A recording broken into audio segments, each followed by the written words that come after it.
Like करें, उसके बाद सब्सक्राइब करें और बेल आइकन को दबाएं ताकि हमारे वीडियोस आप तक सबसे पहले पहुंचे। वो हम में से नहीं। हुजूर फरमाते हैं जो बदशगुनी को कबूल करे, अच्छा शगुन न ले, बदशगुनी को जो कबूल करे वो हम में से नहीं। बदशगुनी का मतलब क्या? हम किसी काम से जा रहे होते हैं, बिल्ली ने रास्ता काट दिया तो हम सोचते हैं कि अब अपना काम नहीं होगा। हुजूर फरमाते हैं वो हम में से नहीं है, ये तोहमात परस्ती है। अरे बिल्ली अगर रास्ता काट दे, काम नहीं हो, तवज्जो फरमाए, बहुत खास बात कहने चला हूं। बिल्ली रास्ता काट दे और काम नहीं हो, तो जिस बिल्ली के रास्ता काट देने से अपना काम नहीं हो, तो फिर बिल्ली का तो कभी काम ही नहीं होना चाहिए। बिल्ली का तो कभी भाई वो चाहती है मुझे दूध मिल जाए, उसको दूध नहीं मिलना चाहिए, मुझे छिछड़े मिल जाए, उसको छिछड़ा नहीं मिलना चाहिए।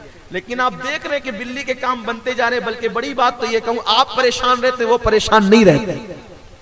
उसको तो पेट भर दूध भी मिलता है, उसको तो छिछड़े भी मिलते हैं, उसको तो खाना भी मिलता है। अगर बिल्ली मनहूस है, फिर कभी कभी कुत्ते भौंकते हैं, यार ये कुत्ता भौंक रहा है, कुछ मुसीबत तो नहीं आएगी, और बिल्ली रो रही है, कोई मुसीबत तो नहीं आएगी। बदशगुनी कभी कबूल ना करे। याद रखें, अल्लाह ने अगर आपकी किस्मत में मुसीबत लिख दी है, उसको कोई टाल नहीं सकता। और अल्लाह ने आपकी किस्मत में खुशी लिख दी है, उसको कोई छीन नहीं सकता। तकदीर का लिखा कभी टल नहीं सकता। अल्लाह पर यकीन मजबूत करो। अगर मुसीबत है वो आकर रहेगी, और अगर खुशियां हैं वो आकर रहेगी, अगर इज्जत है वो आकर रहेगी, अगर वो जिल्लत है वो आकर रहेगी। हम अल्लाह पर ईमान लाए हैं, उसके रसूल पे ईमान लाए हैं। ये बिल्ली और कुत्तों को देखकर डरने वालों क्या अकीदा बना रखा है? मुशरिकीन के अकायद है ये, कुफ्फार के अकायद है ये, जिसकी तरफ तुम चल पड़े हो। काली बिल्ली नजर आ गई तो आप रास्ता बदल देते हैं। ये सारे तोहमात हुजूर फरमाते वो हम में से नहीं। इस सिलसिले में बड़ा एक दिलचस्प वाकया हमारी जमात के बुजुर्गों ने लिखा है। एक बादशाह ऐसे ही था जिसको किसी ने तोहमात परस्ती सिखा दी थी कि अगर किसी काम से जा रहे हो, कोई काना मिल जाए, काना समझते हैं ना, काना जिसके एक ही आंख जिसकी हो, काना, कोई काना दिख जाए तो आपका काम अच्छा नहीं होगा, काम आपका नहीं बनेगा। और भी ऐसे बिल्ली कुत्ते वगैरह जो सारे मामलात आप लोग सुनते रहते हैं। और लोग समझते हैं कि जिस दिन अकरब वाला दिन हो उस दिन शादी नहीं करना चाहिए, वरना वो शादी टिकती नहीं है। जरा तवज्जो से सुने आप, ये सब खुराफात है ना हमारे समाज में। जो अकरब है उस दिन शादी नहीं करना चाहिए। क्यों भाई? और शादी उस दिन की टिकती नहीं है, तो जिस दिन अकरब नहीं होता उस दिन की शादी में तलाक क्यों होती है? फिर ऐसा भी तो है ना, जिस दिन अकरब नहीं था उस दिन आपने शादी की, उसमें भी तो तलाक हो गई।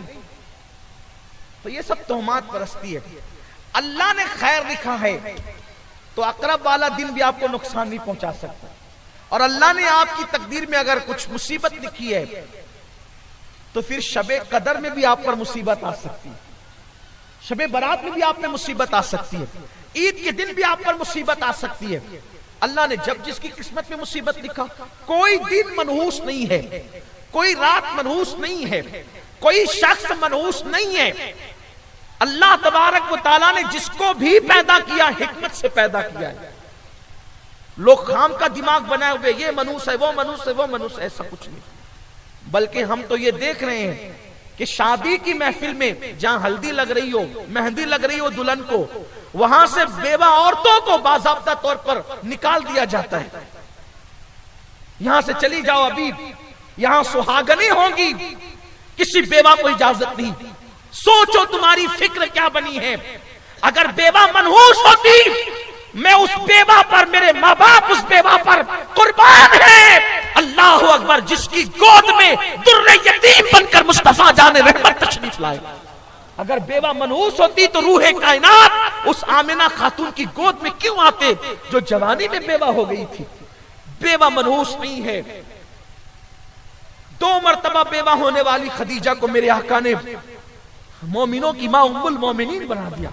ये कुफ्फार के अकीदे छोड़ो, ये खुराफात छोड़ो। बेवा मनहूस नहीं, ये शादी की रस्म में उनको आने दो। अरे उसके दिल से दुआ निकलेगी तो तेरी शादी को 4 चांद लग जाएंगे। ये जहालत की रस्में हैं, जाहिलों की रस्में हैं। जो बुरा शगुन ले, बदशगुनी कबूल करे, हुजूर फरमाते हम में से नहीं है। अभी ये सफर का महीना चल रहा है, सफर में मेरी कौम को आखिरी बुध याद आएगा। आखिरी बुध, कुछ लोग कहते हैं सफर में मुसीबतें हैं, ये है वो है। हुजूर फरमाते ला सफर, सफर कुछ नहीं है, कुछ नहीं है। लोग सफर के महीने में इसको क्या कहते हैं? तेरा तेजी कहते हैं इसको। हमारे यहाँ मालेगांव में तेरा, इसमें शादियां नहीं होगी, मंगनियां नहीं होगी, मुबारक काम नहीं होंगे, क्या लगा रखा। आका फरमाते ला सफर, सफर कोई चीज नहीं, कोई चीज नहीं है सफर। अल्लाह जब खुशियां देना चाहे तो सफर में भी दे दें, अल्लाह अगर मुसीबत देना चाहे तो भी किसी मुबारक महीने में भी तो मुसीबत आ सकती। हमारी मुसीबत का ताल्लुक किसी महीने की, किसी दिन की नहुसत से नहीं है। निकलिए बदशगुनी से। और ये आखिरी बुध के दिन जो गुस्ल करे उसकी मुंडी हिलने लगती है। मैं कहता हूं या अल्लाह ये कहां कहां से लाते हैं। और ये रिवायत आप बयान करते, कोई आपको रोकता भी नहीं, आपको नहीं कोई मना करता है कि ये कहां से लाया, ये नहीं कोई कहता, आपको नहीं कहता, लेकिन मैं कहता हूं ये कहां से लाया। मत बयान कीजिए इसको कि आपकी मुंडी हिलने लगेगी। वरना बुध के दिन बहुत सारे लोगों ने गुस्ल किया है, उनकी नहीं हिलती। आप कहते हैं मुंडी हिलती है बुध के दिन गुस्ल करने से, और क्या वो बुध के दिन घूमने जाना पड़ता है, क्योंकि हुजूर अलैहिस्सलाम भी उस दिन घूमने गए। अस्तगफिरुल्लाह माज़अल्लाह अस्तगफिर। हुजूर अलैहिस्सलाम तो अलील हो गए ना।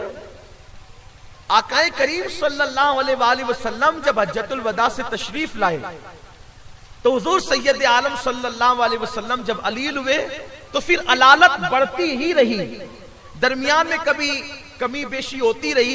लेकिन हुजूर सल्लल्लाहु अलैहि वसल्लम मदीने मुनव्वरा छोड़कर हज्जतुल वदा से वापस आने के बाद हुजूर अलैहिस्सलाम मदीने मुनव्वरा छोड़कर कहीं तशरीफ नहीं ले गए, मदीने मुनव्वरा में ही रहे।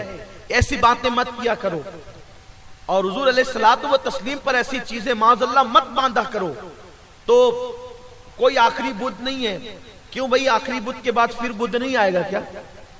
ये कौन सा आखिरी बुध है? अच्छा सफर का आखिरी बुध, उसके बाद फिर सफर का कोई बुध नहीं आएगा। अगर इस नियत से कहते हो तो चलिए, कोई हुक्म तो, चूंकि मैं तो कोई मुफ्ती नहीं हूं, लेकिन उस पर कुछ आपको नहीं कहता, लेकिन उसमें ये घूमना, तफरी करना और ये करना और वो करना, ये सब आपने गढ़ा है, इसकी कोई वो नहीं है। शरीयत में इसकी कोई इजाजत नहीं है कि घूमने ही जाना पड़े।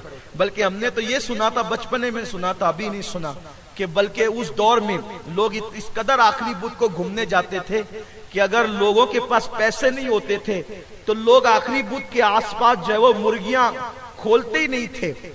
तो क्यों नहीं खोलते थे मुर्गियां? इसलिए कि लोगों को डर होता था कि वो आखिरी बुध को जाएंगे ओबाश और पैसे नहीं होंगे तो अपनी मुर्गी की बारी आएगी, वो इसलिए मुर्गियां नहीं खोलते थे, लेकिन वो जाते जरूर थे।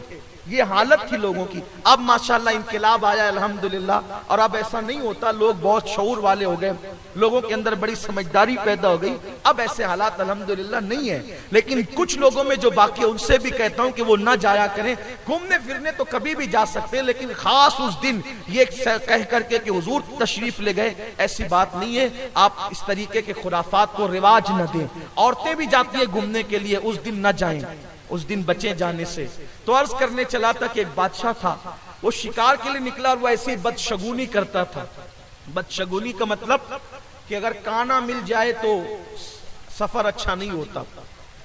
वो जा रहा था, सुबह के वक्त निकला और निकलने के बाद उसको रास्ते में जंगल में काना मिल गया। एक ही आंख थी उसकी काने की।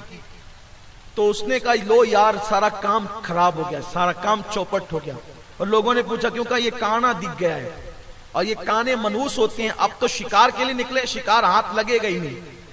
तो कुछ अच्छे लोग भी होते हैं, समझदार लोग, वज़रा ने कहा, वजीरों ने, बादशाह सलामत, चले तो सही, जो होगा देखा जाएगा, नहीं लगे तो नहीं लगे, चले तो सही। कहा नहीं वापस चल देगा, नहीं चले, अब निकले तो वापस चले। कहा एक काम करते हैं, फिर इस काने को बांध दे और ले जाकर के महल में। ये मिला क्यों, ये दिखा क्यों, ये मनूस है। बहुत गालियां दी उसको, मनूस तो दिखा क्यों? मेरा पूरा सफर तूने मेरी सैर व तफरी बर्बाद कर दी, ले जाओ इसको बांध कर धूप में खड़ा कर दो, शाम को आएंगे फिर देखेंगे इसके बारे में फैसला क्या करना है। जब गए तो खिलाफ तवक्को, जाहिर सी बात है काना मनूस था ही नहीं, और खिलाफ जिसको अल्लाह ने अपने करम से बनाया, भाई अल्लाह बनाने वाला, मखलूक का खालिक अल्लाह है। तो गया तो एक से एक परिंदे और जानवर उसके हाथ लगे, जिसको शिकार करना चाहता उस दिन उसका कोई निशाना उस जो है वो खता किया ही नहीं, उस दिन कोई तीर उसका खता नहीं किया। खूब परिंदे और जानवर शिकार करके लौटा। रास्ते में बड़ी मजे की बात हो रही थी, अब बादशाह सलामत क्या निशाना लगाया आपने, और आपका निशाना तो बिल्कुल कभी आज खता नहीं किया, और तीर तो बिल्कुल लगा, और इतने ढेर सारे, कभी इतने परिंदे और जानवर शिकार हुए ही नहीं। आज का सफर तो तारीखी सफर रहा। खूब सीना फुला करके जब जनाबे वाला वापस लौटे, तो वापस लौटने के बाद महल के बाहर देखा कि काना खड़ा हुआ है धूप में बेचारा, हाथ में हथकड़ियां, पैरों में जंजीर है। भाई जिसकी हुकूमत चलती है तो फिर उसके कानून भी चलते हैं ना, फिर चाहे सही हो या गलत हो। उसके हाथ में, बेचारे के हाथ में हथकड़ियां डाल दी, पैरों में बेड़ियां डाल दी, धूप में खड़ा था, दिन भर खड़ा रहा। लोगों ने कहा बादशाह सलामत अंदर जाने से पहले इसका फैसला कर दीजिए। आप कह रहे थे कि ये मनूस है और ये और ये, और आज तो माशाअल्लाह बहुत जबरदस्त मामला रहा। तब काने को गुस्सा आया और काने ने कहा बादशाह सलामत आप मेरे बारे में जो भी फैसला करें करें, लेकिन आज मैं आपसे पूछना चाहता हूं, सुबह को देखकर आपने मुझे कहा था कि ये काना मनहूस है, मनहूस। मेरी सैर और तफरी का पूरा मामला इसकी वजह से खराब हो गया, और आपने मुझे हथकड़ियां डाल करके धूप में खड़ा करवा दिया। लेकिन मैं देख रहा हूं कि जितने परिंदे और जानवर आपके हाथ लगे हैं, आपके वज़रा और उमरा कह रहे हैं कि कभी इतने परिंदे और जानवर हाथ नहीं लगे। तो मुझे आपसे सिर्फ एक सवाल करना है पूरी भरी मजलिस के अंदर, इन हजारों के मजमे के अंदर, कि मनहूस मैं हूं या मनहूस आप है? मनहूस मैं हूं या मनहूस आप है? क्योंकि सुबह को आपने मुझे देखा तो इतने परिंदे और जानवर आपको शिकार में मिल गए, लेकिन सुबह को मैंने आपको देखा तो मुझे सुबह से हथकड़ियां और बेड़ियों के सिवा तो कुछ हाथ नहीं आया। अब बादशाह बताइए, काना मनहूस है कि बादशाह मनहूस है? ये फैसला मैं आप पर छोड़ता हूं।